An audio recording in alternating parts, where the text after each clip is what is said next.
కూడుగుడ్డ కోసమే కొట్లాడే సామాన్య బతుకులకి ఈ యుద్ధాల వల్ల వచ్చే నష్టాలు వాళ్ళకి అర్థం కావు.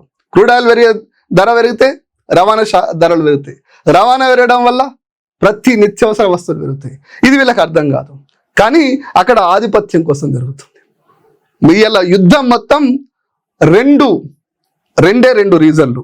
ఒకటి దోపిడీ, యుఎస్ఏ వాళ్ళు ఆయిల్ ఇష్యూ మీద కానీ ఇజ్రాయెల్ వీళ్ళు దోపిడీ కోసం ఒకటి వేస్తే, ఇంకోటి మత కోణం ఉన్నది. ఏంది అంటే మిత్రులారా, అక్కడ ఉన్నటువంటి లెబనానే కానీ గాజానే కానీ ఇటు ఇరానే కానీ ఇరాక్ కానీ ఈ మిడిల్ ఈస్ట్ దేశాలలో ఆధిపత్యం కోసం ఇరాన్ అణు ఆయుధాన్ని తయారు చేసింది.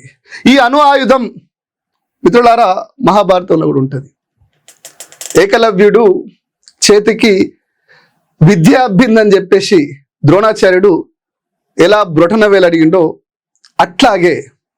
అట్లాగే ధర్మం తెలియని వాడికి, ఆవేశంతో ఉన్నవాడికి ఒక పెద్ద ఆయుధాన్ని ఇవ్వడం కరెక్ట్ కాదని చెప్పేసి ప్రపంచ దేశాలు అంటున్నాయి. ఈవెన్ ముస్లిం దేశాలు కూడా అంటున్నాయి.